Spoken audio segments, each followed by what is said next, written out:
ಬೆಂಗಳೂರು ಪೊಲೀಸರು ಹಾಗೂ ಸಿಸಿಬಿ ಭರ್ಜರಿ ಕಾರ್ಯಾಚರಣೆ ನಡೆಸಿದ್ದಾರೆ. ಸಿಲಿಕಾನ್ ಸಿಟಿ ಬೆಂಗಳೂರನ್ನ ಡ್ರಗ್ ಸಿಟಿ ಮಾಡ್ತಿದ್ದ ಐನಾತಿ ಡ್ರಗ್ ಪೆಡ್ಲರ್ಗಳನ್ನು ಒದ್ದು ಜೈಲ್ಗಟ್ಟಿದ್ದಾರೆ.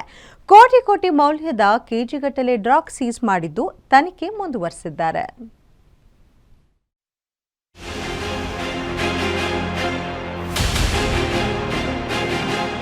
ಎಲೆಕ್ಟ್ರಾನಿಕ್ ಸಿಟಿ ಪೊಲೀಸರು ಭರ್ಜರಿ ಕಾರ್ಯಾಚರಣೆ ನಡೆಸಿದ್ದು ಬರೋಬ್ಬರಿ 5 ಕೋಟಿ ಮೌಲ್ಯದ 2.150 ಕೆಜಿ ತೂಕದ MDMA ಕ್ರಿಸ್ಟಲ್ ವಶಕ್ಕೆ ಪಡೆದಿದ್ದಾರೆ. ಡ್ರಗ್ ಪೆಡ್ಲಿಂಗ್ನಲ್ಲಿ ತೊಡಗಿದ್ದ ಆಫ್ರಿಕಾ ಮೂಲದ 2 ಆರೋಪಿಗಳನ್ನ ಬಂಧಿಸಿದ್ದಾರೆ. ಜೋಯಲ್ ಕಾಂಬೋಗ್, ಜೋಯ್ ಸಂಡೆ ಎಂಬುವರನ್ನ ಅರೆಸ್ಟ್ ಮಾಡಲಾಗಿದೆ.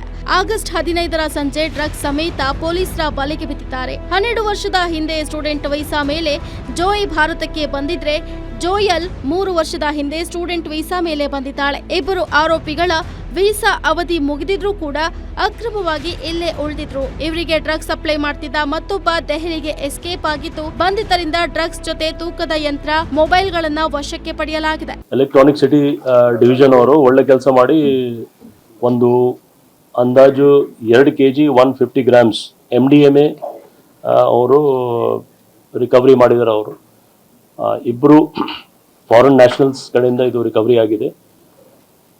ಇದು ಎಲೆಕ್ಟ್ರಾನಿಕ್ ಸಿಟಿ ವ್ಯಾಪ್ತಿಯಲ್ಲಿ ಒಂದು ಕಮರ್ಷಿಯಲ್ ಏರಿಯಾದಲ್ಲಿ ನಮ್ಮ ಕ್ರೈಮ್ ಸ್ಟಾಫ್ ಅವ್ರಿಗೆ ಒಂದು ಡೌಟ್ ಬಂದ ಮೇಲೆ ಅವ್ರಿಗೆ ಫಾಲೋ ಮಾಡಿ ಶ್ಯಾಡೋ ಮಾಡಿ ಇವ್ರಿಗೆ ಅರೆಸ್ಟ್ ಮಾಡಿದ್ದಾರೆ. ಅವರು ಬೆಂಗಳೂರು HSR ಲೇಔಟ್ ಪೊಲೀಸರು ಕಾರ್ಯಾಚರಣೆ ನಡೆಸಿ ತ್ರಿಪುರಾ ಮೂಲದ ಗಾಂಜಾ ಪೆಡ್ಲರ್ ಸುಬೀರ್ನನ್ನ ಬಂಧಿಸಲಾಗಿದೆ. ತ್ರಿಪುರಾದಿಂದ ರೈಲಿನಲ್ಲಿ ಗಾಂಜಾ ತಂದು ನಗರದಲ್ಲಿ ಮಾರಾಟ ಮಾಡ್ತಿದ್ದಂತೆ. ಈ ಕುರಿತ ಖಚಿತ ಮಾಹಿತಿ ಮೇರೆಗೆ ದಾಳಿ ಮಾಡಿದ್ದ ಪೊಲೀಸರು 22 ಕೆಜಿ ಗಾಂಜಾವನ್ನ ಸೀಸ್ ಮಾಡಿದ್ದಾರೆ. ಇನ್ನು ನಿಷೇಧಿತ ಮಾದಕ ವಸ್ತು ಮಾರಾಟ ಮಾಡ್ತಿದ್ದ ಮತ್ತೊಬ್ಬ ಆರೋಪಿ ತೌಸೀಫ್ನನ್ನ ಕೋರಮಂಗಲ ಪೊಲೀಸರು ಬಂಧಿಸಿದ್ದಾರೆ. ಹೋಟೆಲ್ ಒಂದರಲ್ಲಿ ಮಾದಕ ವಸ್ತು ಮಾರಾಟ ಮಾಡುವಾಗ ದಾಳಿ ನಡೆಸಿದ ಪೊಲೀಸರು ವಿವಿಧ ಕಂಪನಿಯ 48 ಮೊಬೈಲ್ ಫೋನ್ ಮತ್ತು 16 ಲಕ್ಷ ಮೌಲ್ಯದ 12.62 ಗ್ರಾಂ MDMA ವಶಕ್ಕೆ ಪಡೆದಿದ್ದಾರೆ. ಸಿಸಿಬಿ ಮಾದಕ ದ್ರವ್ಯ ನಿಗ್ರಹ ದಳ ಪೊಲೀಸರು ಕಾರ್ಯಾಚರಣೆ ನಡೆಸಿ ಡ್ರಗ್ ಪೆಡ್ಲಿಂಗ್ ಮಾಡ್ತಿದ್ದ ವಿದೇಶಿ ಪ್ರಜೆ ಜಾನ್ ಡಿಕೋಸ್ಟಾ ಎಂಬಾತನನ್ನ ಬಂಧಿಸಿದ್ದಾರೆ. ಸದ್ಯ ಬಂಧಿತನಿಂದ 40 ಲಕ್ಷ ಮೌಲ್ಯದ 255 ಗ್ರಾಂ ತೂಕದ MDMA ಕ್ರಿಸ್ಟಲ್ ವಶಕ್ಕೆ ಪಡೆದಿದ್ದಾರೆ. ಇನ್ನು ಅವಲಹಳ್ಳಿ ಪೊಲೀಸ್ ಠಾಣಾ ವ್ಯಾಪ್ತಿಯಲ್ಲಿ ವಾಸವಿದ್ದ ವಿದೇಶಿ ಪ್ರಜೆ ಟೂರಿಸ್ಟ್ ವೀಸಾದ ಅಡಿಯಲ್ಲಿ ಬಂದಿದ್ದ. ಪರಿಚಯಿಸಿದರು ಹಾಗೂ ವಿದ್ಯಾರ್ಥಿಗಳನ್ನೇ ಟಾರ್ಗೆಟ್ ಮಾಡಿ ಡ್ರಗ್ ಮಾರಾಟ ಮಾಡ್ತಿದ್ದು ತಿಳಿದು ಬಂದಿದೆ. 255 grams ಆಫ್ MDMA ಸಿಕ್ಕಿದೆ. ಇದರಲ್ಲಿ ಅಂದಾಜ್ ವ್ಯಾಲ್ಯೂ 40 lakhs ಇದೆ. ಇದು ಕೂಡ ಎಲ್ಲಿಂದ ಬಂದಿತ್ತು ಮತ್ತು ಎಲ್ಲಿ ಯಾರ್ಯಾರಿಗೆ ಕೊಡ್ಲಿಕ್ಕೆ ಹೋಗಿದ್ರು ಅದರ ಬಗ್ಗೆ ನಮ್ಮ ಟೀಮ್ ಅವರೆಲ್ಲ ಕೋಆರ್ಡಿನೇಟ್ ಮಾಡಿ ಈ ಕೇಸ್ಗೆ ನಾವು ಟ್ರಾನ್ಸ್ಫರ್ ಮಾಡಿದ್ದೀವಿ ಸಿಸಿಬಿಗೆ. ಸಿಸಿಬಿ ಅವ್ರ ಮುಂದೆ ಈ ಕೇಸ್ಗೆ ಇನ್ವೆಸ್ಟಿಗೇಟ್ ಮಾಡಿ ಇದರಲ್ಲಿ ಯಾರ್ಯಾರು ಶಾಮೀಲಿದ್ದಾರೆ. ಇದರಲ್ಲಿ ಕೂಡ ಆಸ್ ಆಫ್ ನಾವು ಒಬ್ಬ ಫಾರಿನ್ ನ್ಯಾಷನಲ್ಗೆ ನಾವು ಅರೆಸ್ಟ್ ಮಾಡಿದ್ದೀವಿ.